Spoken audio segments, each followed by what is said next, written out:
Alors bonjour et bienvenue à notre blog du 5 mai 2013. Bienvenue surtout à ceux qui viennent de nous joindre pour la première fois, qui viennent de découvrir le blog. Ce blog n'est pas un journal en tant que tel, mais il reflète un peu ce que moi, personnellement, m'a attiré l'attention dans la semaine. Alors pour ceux qui viennent de nous joindre pour la première fois, je suis le seul, je n'ai pas de caméraman, je n'ai pas de maquilleur, j'ai rien.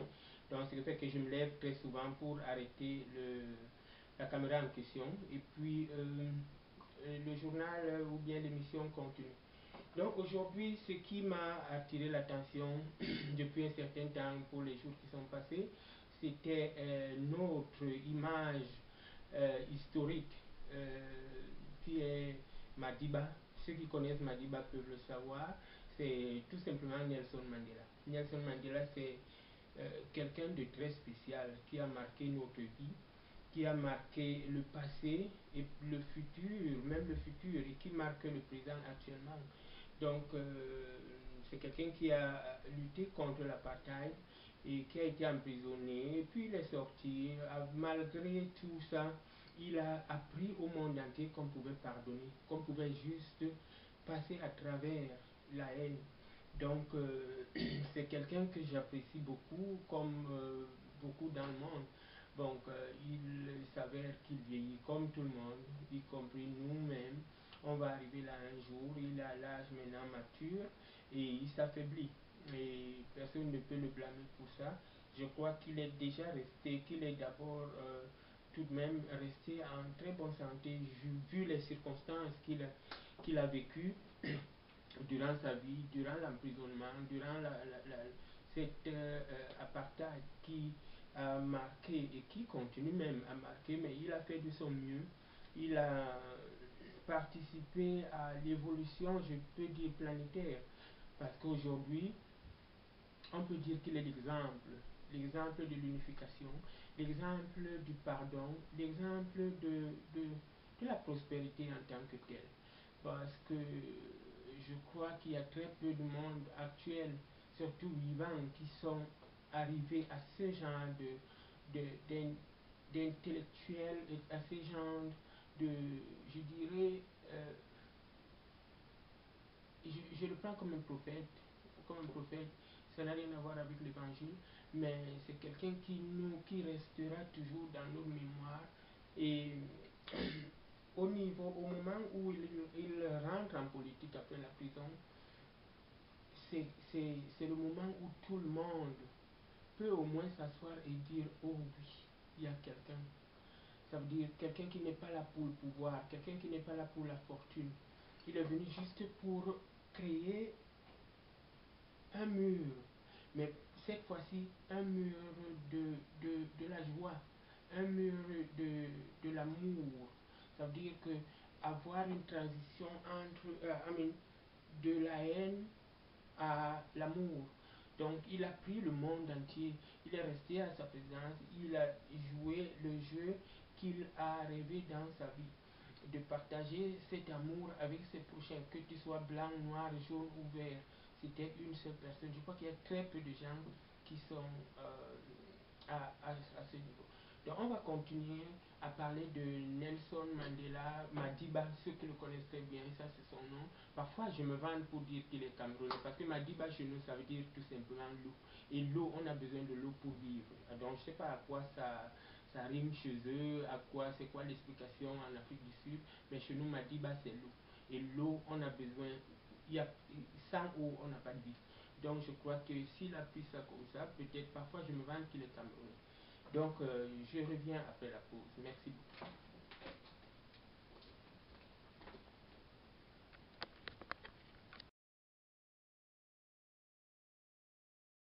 Alors, bienvenue à notre blog encore. Donc, comme je disais, aujourd'hui, je parle de Nelson Mandela, euh, qui est un père, qui est un grand-père, qui est un grand frère pour nous, un fils même. Donc, là, pourquoi je parle de lui alors que tout le monde le connaît? Je parle de lui par rapport à l'image qui a été projetée dernièrement dans les médias, qui a outré, je crois, euh, le monde entier. Ça veut dire que il faudrait que nous faisions attention. Ça donne juste l'exemple de l'homme, l'exemple des erreurs que nous pouvons commettre dans la vie. Parfois, on fait les erreurs, on croit faire du bien. Parce que je ne crois pas que intentionnellement le président de ce pays pouvait juste se lever le matin pour dire qu'il va faire du mal. Mais il se retrouve que ce que nous, téléspectateurs, nous, admirateurs, nous, juste les personnes, conçoivent, ne reflète pas ce que lui il a pensé. C'est pour ça que je dis souvent quand je parle de l'amour dans mes blogs, je parle par exemple des erreurs, de la conception de comment est-ce que nous, on aperçoit les choses. À partir de quand est-ce qu'on peut pardonner, comment est-ce qu'on peut pardonner. Parce que quand on comprend, quand on analyse, on retrouve que très souvent, dans la plus grande majorité de temps, les gens n'ont pas cette intention de blesser. Mais maintenant, comment est-ce que moi j'enregistre ce que la personne en face de moi me dit? Donc c'est là où on peut se joindre ensemble et avoir une petite compréhension de notre système, comment ça fonctionne, de notre cerveau, comment ça perçoit l'information. Donc l'image n'était pas terrible, ça veut dire qu'on montre un Madiba affaibli qui ne dit pas un mot et qui, tout le monde le sait, ceux qui suivent sa vie depuis un temps savent qu'il a été strictement interdit de le flasher. Strictement interdit de le flasher. Les flashs ont été utilisés et tout le monde peut voir à l'instant où le flash s'en va, il ferme les yeux. À un moment donné, moi j'ai cru que c'était un malaise. Mais après, ils ont expliqué, encore, réexpliqué encore que c'était juste parce qu'il ne faut pas le flasher. C'est pas bon pour sa santé, c'est pas bon pour sa vision. Donc on voit à un moment donné, il ferme les yeux pendant un temps. Alors qu'est-ce qui se passe? Est-ce qu'il a mal? Est-ce que quelqu'un s'est posé une question? Et ce qui m'a surtout appelé à attirer l'attention, c'est que je crois qu'il a quelqu'un qui veille pour lui 24 heures sur 24, qui est une femme merveilleuse, qui j'admire beaucoup. Où était-elle en ce moment-là? C'est ça le problème. C'est ça ma question. Où était-elle en ce moment-là? Parce que je crois qu'elle a le courage et qu'elle est forte pour un peu intervenir. Est-ce que aussi c'est juste un jugement qu'elle a fait, elle ne croyait pas que ça allait nuire? Donc elle a ce bénéfice-là, mais je crois que c'était la dernière fois qu'elle fasse une erreur de même. Parce que c'est pas, on peut pas excuser, on peut juste pardonner, oui, mais c'est grave, ça n'a pas, ça n'a pas de sens, ça n'a pas de sens. Je vois pas où la publicité était donner le profit à qui que ce soit. Pas au pays, pas au monde entier, pas à l'individu, aux gens qui prenaient la photo à côté de lui en souriant, alors qu'il est là, il est presque pas là. Donc, c'est ça qui est, je voulais aussi attirer l'attention, de faire appel, parce que ça donne l'exemple de notre erreur, de nos erreurs qu'on commet. Donc, c'est comme quelqu'un, parce que cette image-là représente beaucoup, beaucoup vont se retrouver là-dedans.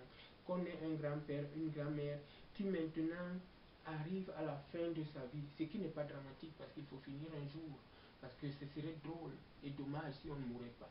Donc, mais il faut une dignité. C'est tout simplement ça que je veux souligner là. Il faut une dignité après, dans tout ça. Donc, à partir du moment où on est digne, à partir du moment où on a du respect, on accompagne facilement nos vieux. Parce que c'est un chemin pour tout le monde. Nous tous, on va passer par là. Aujourd'hui, on est flamboyant, on a de beaux muscles, on a tout ce qu'on veut, mais si on a de la chance de vieillir, moi j'ai une grand-mère de chez moi qui me disait ça tout le temps. Elle dit tout ce que je peux vous promettre, tout ce que je peux demander à Dieu de vous accorder, c'est de vieillir. Vieillir, c'est une très très très très bonne chose de la vie, c'est un cadeau de Dieu. Ça veut dire qu'on naît, on mûrit, on vieillit. Beaucoup ne sont même pas arrivés là. Parce que je vois aujourd'hui, il y a les jeunes qui ont 25 ans, 23 ans, du jour au lendemain, il n'est plus là, de 8 ans, juste mort-né. Donc si on a la chance de vieillir et qu'on a les gens à côté de nous, faisons attention. C'est tout simplement. Et c'est comme ça que je conclus ce mot de notre humble patriarche Nelson Mandela, que je salue, que j'espère que Dieu va encore l'accorder beaucoup de temps à passer avec les siens et surtout avec nous. Nous sommes loin de lui, on ne l'a jamais rencontré, mais on est si proche. Merci et à tantôt.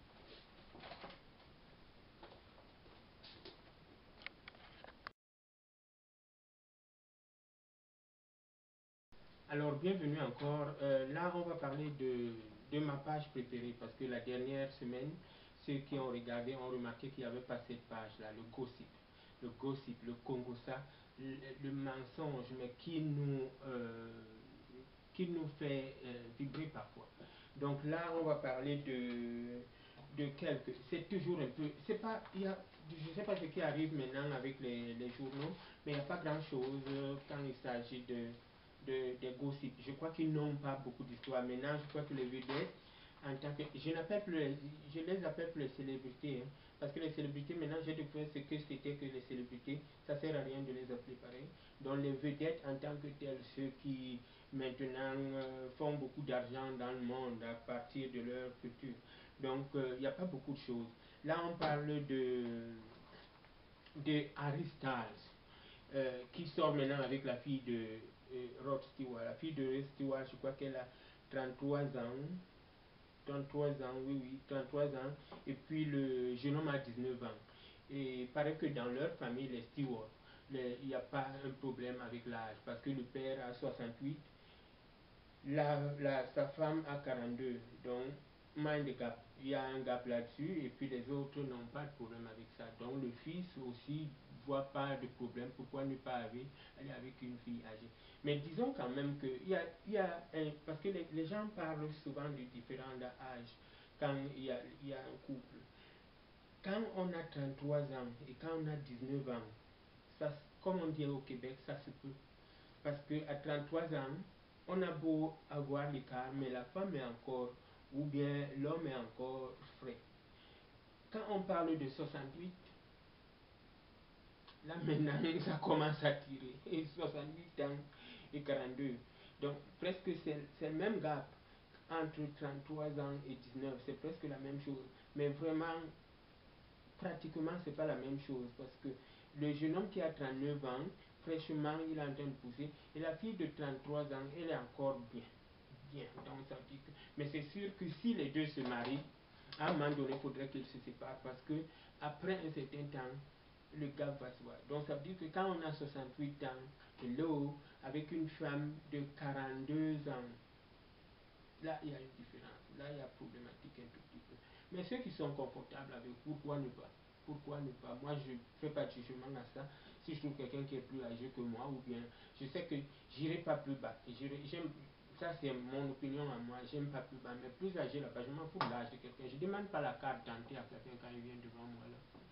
Je vais voir la police là, ça c'est pour les criminels. Si quelqu'un fait un crime ou tout machin, qu'on demande son âge pour savoir qui c'est. Mais en amour, je crois que c'est le problème de l'âge ne devrait pas. Si physiquement et puis surtout intellectuellement, on trouve quelqu'un qui est à ses goûts, à ses attentes. Il faut épargner l'histoire de l'âge. Chez les gens qui demandent, ah, il a quel âge? J'ai pas, elle a quel âge? J'ai pas, il a quel âge? J'ai pas de problème avec ça. Ça, c'est pas un sujet. Donc, ok, Aristal, c'est très bien. Parce que Aristal, là, je sais pas si les gens se rappellent, il est sorti avec Taylor Swift. Mais on connaît la suite. Hein. Je sais pas si le mec n'assurait pas, mais la fille a fait un morceau juste après la rupture qui n'a pas été apprécié par le petit jeune. Donc, il a 19 ans, il a encore beaucoup d'avenir, il peut sortir avec la fille, c'est sûr qu'ils ne vont pas se marier, il va s'amuser, il va acquérir de l'expérience par rapport à cette fille que je connais, entre parenthèses, mais donc c'est ça. Et là, on nous parle aussi de l'histoire de l'âge, là, ça nous rattrape. On nous parle que c'est fini entre Marc Anthony, qui est l'ex de Gillo, avec Chloé Green. Là, on se demandait ce qui se passait parce que la différence d'âge qui est entre Marc Anthony et Chloé Green était comme ça. Mais après, on a vu que la fille était plus... Parce que très souvent, euh, euh, quand il s'agit de l'âge, très souvent la personne la plus âgée a beaucoup de moyens financiers que le contraire. Donc, très souvent, on porte à croire que, nous sommes portés à croire que, ok, c'est le gold digger, ok, c'est quelqu'un qui suit de l'argent, mais là, c'était complètement le contraire, c'est ce qui a étonné, je crois, le monde là. Parce que Anthony, ok, il est riche, il n'est pas malheureux, il ne va pas au super C et puis commencer à regarder combien coûte la tomate. Mais Chloé Green, plus jeune, est extrêmement riche, la petite. Donc on n'a pas compris pourquoi il est là avec celui-là. Il n'est pas très vieux, il n'est pas vieux actuellement. Il est encore bien. Donc, mais l'âge est là, les années sont là. Parce que Jill aussi, mais je crois que c'est un couple qui tourne un peu en rond comme ça. Hein. Ils aiment les plus jeunes, ils aiment les plus jeunes, ils aiment. Parce que les deux, depuis qu'ils se sont séparés, c'est ça. Jill est parti avec le plus jeune. Et le gars a dit pourquoi pas. Si j'assure, j'y vais. Là aussi, il y a mon ami Ozzy. Il n'est pas ici. Hein. Mon ami Ozzy paraît qu'il ne va pas très bien. J'appelle juste à Ozzy d'écouter Sharon. Sharon est là. C'est une femme que j'admire comme il n'est pas permis. Je me rappelle d'elle il y a des années. Elle avait un talk show. Elle a tout abandonné quand ça n'allait pas, quand son mari n'allait pas bien. C'est très rare, les gens vont pas. Elle a tout plaqué, elle s'en foutait si on allait l'amener au tribunal, si elle allait perdre l'argent là-dedans, si quoi que se passait. Elle était focus à aller retrouver sa famille. C'est une femme que j'ai dit chapeau. Donc maintenant encore, il faudrait qu'elle travaille encore davantage pour ramener Ozzy sur les rails. Et je suis sûr qu'elle est capable, elle va le faire. Et donc, c'est ça pour cette part-là. Il y a Johnny Depp qui pourrait chanter pour Meryl Streep. Ça sert à quoi? Ça là, c'est bon là. Et là, on a des vedettes que ce qu'on appelle, elles étaient, ou bien elles sont en journée fériée, que je peux appeler, parce que je les appelle pas les retraités là. Faisons attention parce qu'ils sont jeunes encore, ils peuvent encore travailler, ils ou elles peuvent encore travailler davantage, ils ont de l'intelligence. Mais on nous écrit que Catherine Zeta-Jones est entrée en traitement pour la bipolarité. C'est la bipolarité, c'est tout le monde, c'est tous ceux qui souffrent de ça qui se traitent. Alors pourquoi on nous met ça dans le papier? Je ne sais pas, peut-être la fille n'a pas. Très souvent, les vedettes, quand ils écrivent quelque chose comme ça qui n'a pas de sens, demain ou après, demain, tu entends qu'ils sortent un film ou un bouquin ou, ou quelque chose. Donc il y a une pré-publicité avant. Je ne dis pas que c'est le cas ici, mais très souvent c'est arrivé pareil comme ça, temps après temps. Donc je ne sais pas pourquoi ils nous disent qu'elle rentre de nouveau dans un établissement de santé. Moi je rentre parfois dans les établissements de santé pour me soigner. Là actuellement je souffre de, comment on appelle ça, des ongles, donc je prends les soins pour ça. C'est pas pour ça que je vais faire, même à ma famille, leur dire ce que c'est, parce que c'est un traitement comme tout le reste. Et là, on nous parle de demi-mort. Demi-mort se réconcilie avec ses filles. Est-ce qu'elle avait d'abord le problème avec ses filles? On s'en foutu. On ne sait même pas. Ça, c'est une fille qui sortait, qui était mariée avec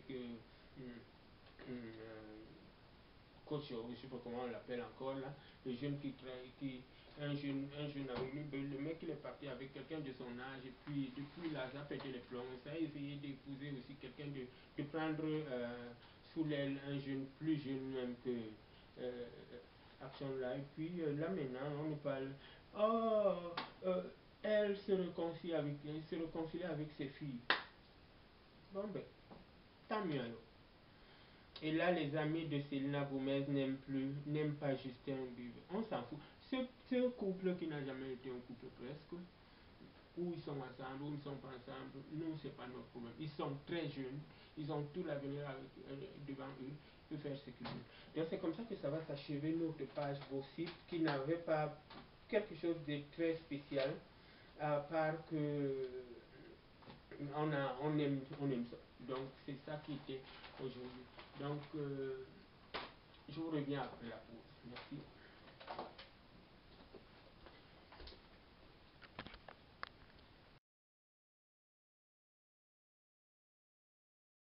Alors bienvenue à notre page sportive.